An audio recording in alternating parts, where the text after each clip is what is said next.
Dedicatória ao verme que primeiro roeu as frias carnes do meu cadáver, dedico como saudosa lembrança estas memórias póstumas. Se é que se pode dizer depois de um negócio desses, bom dia, crianças. Terceiro ano, literatura, Machado de Assis. Aquele que, uma vez enquadrado em 3 estilos literários, não se enquadra de verdade em nenhum deles. O Machado de Assis é o nome, o nome artístico de Joaquim Maria Machado de Assis, tá? Ele nasceu no Rio de Janeiro em 1839, faleceu no mesmo Rio de Janeiro em 29 de setembro de 1908. Ele é o fundador da Academia Brasileira de Letras, um dos fundadores, e ele ocupava a cadeira número 23 da Academia. O Machado era um mulato, filho de um pintor com uma lavadeira açoriana. Ele perde a mãe muito cedo e ele foi criado no Morro do Livramento. Os biógrafos aí divergem um pouco, que ele teve o apoio de um padrinho, que ele teve, a madrinha acabou custeando os estudos dele, o que ele conseguiu, por meios não muito claros, estudar. O importante é que ele chegou, a um patamar pouco colocado, para homens negros no século XIX. Ele é um mestiço, ele é um mulato. O curioso é que, até à guisa do que a gente vai levantar de características da obra dele, é que o Machado era um homem que escrevia basicamente, para o realismo, e ele observava o mundo realista realmente, Ele casa-se com uma portuguesa chamada Carolina. Segundo a maior parte dos biógrafos, o casamento dele com a Carolina é um casamento feliz. Ela inclusive servia em off, de revisora das obras dele, e que eles tiveram uma união extremamente tranquila, ao contrário do que ele focaliza nas obras dele, outras uniões. Bom, o que o Machado nos interessa do ponto de vista literário? O Machado começa no romantismo. Ele tem romances como A Mão e a Luva, Helena e Yaya Garcia. Só que no romantismo ele já não é romântico. Exemplo claro, Helena trata de uma relação possivelmente incestuosa, ela não é, tá? Porque Helena pensa que é apaixonada pelo irmão e descobre que esse homem não é irmão dela, E, por exemplo, o suposto pai de Helena é descrito como um homem muito bom que emprestava dinheiro aos amigos, e que esses amigos retribuíam, aumentando a quantia do empréstimo em percentuais. Gente, ele sutilmente está dizendo que o suposto pai da Helena é um agiota. Então ele já é crítico e irônico lá no romantismo. Quando ele vem, por exemplo, e é encaixado o Memórias Póstumas, do qual eu li o fragmento, por exemplo, o Memórias Póstumas é encaixado no naturalismo sob alguns aspectos. Ele começa dizendo, Brás, que morreu, e que morreu porque inventou um emplastro. Emplastro é um medicamento, e que esse emplastro tinha que ser testado. Como ele não tinha animais, ele testou em si mesmo e acabou morrendo. Ele ironiza os conceitos científicos. Ele ironiza a valorização da ciência que o naturalismo pregava. Então, ele rompe, inclusive, com o naturalismo. Então, bem claro, pelo estilo machadiano, ele não pode ser encaixado, de fato, em nenhum lugar. Alguma guisa de estudos, e porque era o lugar que melhor batia nele, ele é colocado no movimento realista. Bom, então ele vai ser, né? Supõe-se que ele será objetivo, crítico, vai olhar a burguesia de forma crítica e questionadora. Supõe-se que ele será descritivo, supõe-se que ele fará os romances em forma de denúncia, que ele observará a família, a igreja e o Estado criticamente. Até faz isso tudo, mas existem especificações na obra dele.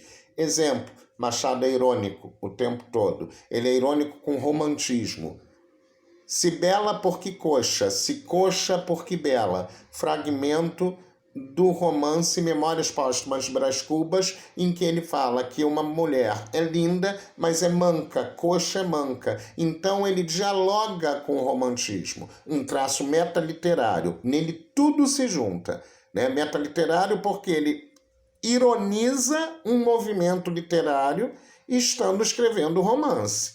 Então, ele é metaliterário e ele ainda é irônico. Ele diz assim, vem cá, o romantismo não dizia que as mulheres eram bonitas, de bom coração, tinham que ser perfeitas? Então, se ela é manca, por que ela é bela? Se ela é bela, por que ela é manca? Ele brinca com os conceitos. Nesta questão metaliterária, ele também vai dialogar com o leitor. Há aí alguém que tema pela sorte da minha heroína. Fecha o livro. O que ele está dizendo? Aí tem alguém que teme pelo que vai acontecer com a Capitu, com a Vidinha, com a Marcela, né, com os personagens dele. Fecha o livro, fica quieto. Não lê então, porque esse romance não vai te agradar. Ele estabelece um diálogo para chamar a atenção do leitor e estabelecer bases críticas para o que ele está escrevendo. É tipo uma sacudida no leitor. Daí ele tem um narrador que, além de onisciente, ele tem um conceito dado por alguns teóricos de literatura, que é o narrador intruso. Ele para a narrativa, para a história, faz um comentário sobre política, sobre economia, sobre literatura, sobre arte, sobre o fato do cara estar ali lendo o que ele está escrevendo. Então ele é um narrador intruso no sentido de que ele se intromete na história, ele para a história na hora que ele quer, ele tece os comentários que ele quer. Então, bem claro, é um narrador atípico. Essas intromissões e os narradores em primeira pessoa rompem com aquela objetividade narrativa do realismo, do naturalismo. O Bentinho narra que foi traído em primeira pessoa. O personagem de Missa do Galo diz que nunca entendeu a conversa que teve com uma senhora em primeira pessoa. O Brás Cubas conta a história da vida dele em primeira pessoa depois de morto. É tudo muito subjetivo. Não há objetividade, mas não é aquela subjetividade romântica, de delicadeza, é porque ele se intromete, é porque os narradores se intrometem na história, os narradores dão palpites, os narradores têm visões pessoais sobre o que eles estão falando. Então tem uma ruptura, tá? É importante. O Machado tem uma forte inclinação, tá, ao conto. Se você reparar alguns capítulos dele, comparados a capítulos modernos, os capítulos de romances dele são curtos. Então os contos são tremendamente importantes para o Machado, porque ele faz uma narrativa curta, densa. O que é o conto? O conto é um subgênero, né? Subgênero que eu digo é ele está dentro do gênero narrativo, que é uma história que vai ser contada, tá? Mas ele é curto. Por ser curto, ele prende, geralmente, num único ambiente, a história. Num único momento, né, de tempo, a história. Num único num núcleo de personagens menores e vai dar densidade psicológica. O Machado vai explorar psicologicamente todos os seus personagens, né? Da Capitu com os olhos de ressaca ao neurótico Bentinho, passando pela misteriosa cartomante, que na verdade é uma charlatã, pegando Camilo, que diz que não acredita em nada, mas vai procurar uma cartomante para saber se está tudo bem com ele. Então ele explora potencialmente os seus personagens.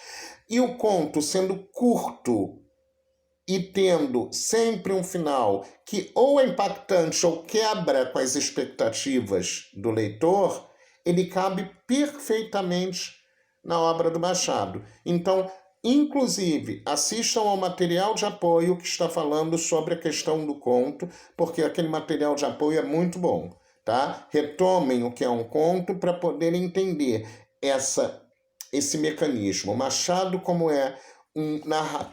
usa um narrador de modelo diferente, aquela narrativa curta, que geralmente pega um único espaço, um único tempo, com poucos personagens, é ótima para ele. Né? Exemplo claro é o Missa do Galo, em que ele vai colocar a ação no Natal, horas antes da Missa do Galo, dentro de uma casa de uma mulher que quer trair o marido, mas que tem dedos para cometer essa traição, porque a pessoa que ela pretende seduzir, ela considera um rapaz bom e ingênuo. Né? Então ele cria todo aquele clima de tensão, né, de sensualidade, e ele rompe com esse clima num simples berro: Missa do Galo, Missa do Galo. Então essa tensão dentro do conto é extremamente perfeita para a obra do Machado. Né? Não é à toa que ele é colocado como um dos maiores escritores do mundo, né? Num país que não valoriza a cultura, mas que não valoriza não é de agora não, é de 20, 30 anos, de verdade não valoriza a nossa vida cultural, ou até de mais de 20, 30 anos. Né? O Machado é reconhecido na Europa e tem estudos feitos sobre ele nos Estados Unidos. Então, ele é um grandioso escritor. Né? Eu geralmente não faço muito isso, mas vamos lá. Dom Casmurro, Memórias Póstumas de Brás Cubas, qualquer estudante de terceiro ano tem obrigatoriedade de ler, não só como estudante de terceiro ano, mas como alguém que busca ampliar a sua cultura, entendeu? Os contos de Machado são importantíssimos, tá? Então, Quincas Borba, um romance excelente, pouco citado em função de Dom Casmurro e das Memórias Póstumas. Então, busquem ler um pouco mais sobre Machado. Existem milhões de adaptações de Machado no YouTube. Vão ver, né? Tem curtas-metragens, tem longa-metragens. Procurem ver, procurem conhecer o Machado. Né? Finalizo lembrando a vocês que essa semana tem postagem do segundo trabalho avaliativo. Leiam a apostila, fichem a apostila, assistam o material de apoio, verifiquem cada um dos enunciados das questões, leiam os textos, os fragmentos, façam associações entre os verbos comandos e o que é pedido, né? Analisem o que do conteúdo está sendo pedido. Se for interpretação, vejam qual é a palavra-chave para encaminhar a sua interpretação de texto. Ok? Leiam Machado, é muito bom. Beijo do Gordinho.